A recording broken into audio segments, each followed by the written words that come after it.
Welcome back to the channel, guys. So today I'm going to be giving y'all a full tour of the garden that I've spent the last couple years working on. It's early summer, so it is the perfect time for me to show y'all around. Since we're already down here, let's start with this juniper tree. Now, when I originally made this bridge, I actually left the middle footing hollow all the way down to the mud. I then filled it with all the native topsoil around here, and I knew I was going to plant something in here, I just didn't really know what. So eventually we settled on a juniper tree. Now, junipers are not exactly aquatic trees, but they are heavy drinkers, and they grow natively down here. So we're going to keep this one bonsai'd. I think it looks really pretty, and it's been doing well for about almost 2 years now. Now, I honestly think it thinks it's just been planted by a riverbank or something.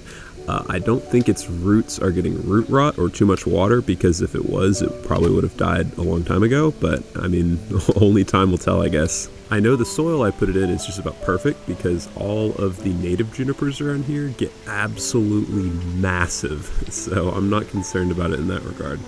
Anyway, he's a beautiful tree and he makes a great focal point. Next, I want to show you all the jasmine that I planted on the fence up here. It's planted in these raised edging containers that are filled with topsoil and mulch. Now the idea is I want it to completely cover all sides of the fence up here to make it feel a lot more secluded.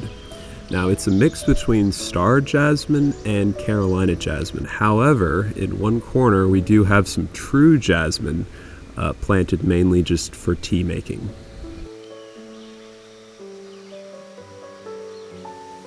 Next, I want to show off this beautiful little Japanese maple that I have planted next to the trellises. It's what's called a butterfly Japanese maple and has these beautiful light green variegated leaves. It gets pretty much full morning sun and just dappled afternoon shade, which in our Texas climate is good. You do not want it having full afternoon sun for sure. Okay, next let's talk about the wisteria. Now, guys, I understand it's invasive, but hear me out.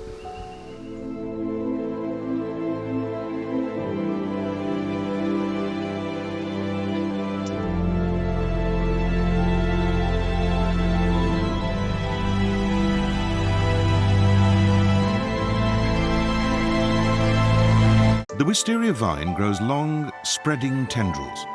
Streaming down from an overhead trellis, the hanging blooms create a fantastic, magical atmosphere. Now look, I get that it's invasive, and if you don't actively manage it, it can get kind of out of hand. I plan on taking a very active role, and in fact, I actually have some planted where it's going to be very heavily pruned. I'm going to try to grow it into the shape of a tree using these bamboo poles. And look, as with anything in life, there is risk to it, okay? And I do understand here in the future I can be looking back at this and it's completely out of hand, and I'm like, dude, why did I do this? But at the end of the day, I just think it's too cool to pass up.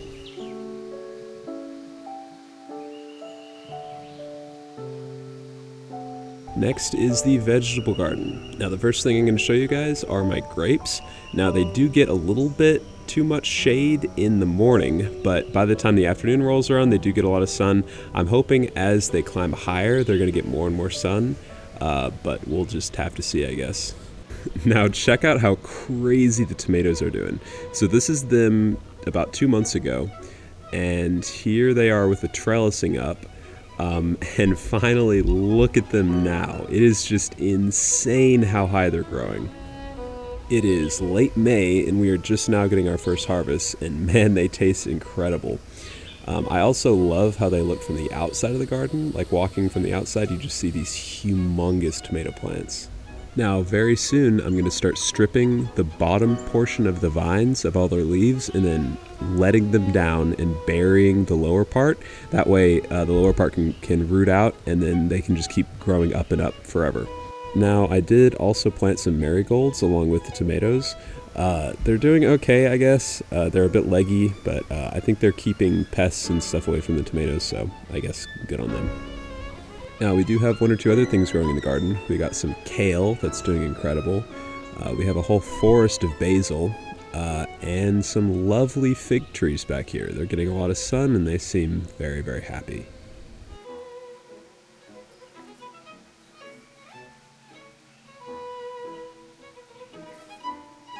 Now, finally, this is what I'm the most excited about.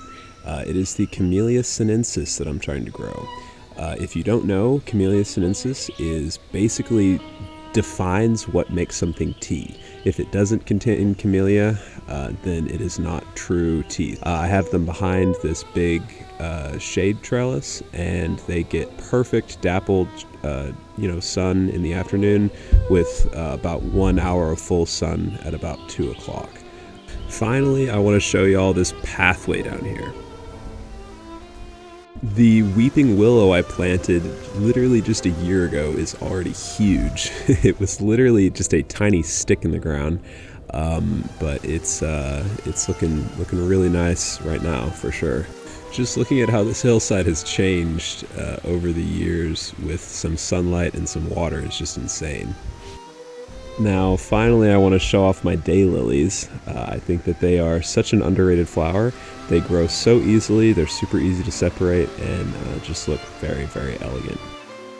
Anyway, that's about all I've got for y'all today. Now, there's a bunch of other plants that are just a bit too early along to really give updates for, but if y'all want to see more videos like this, or maybe turn this into like a monthly thing, I think that would be really fun. But anyway, subscribe if y'all want, and I'll see y'all next time.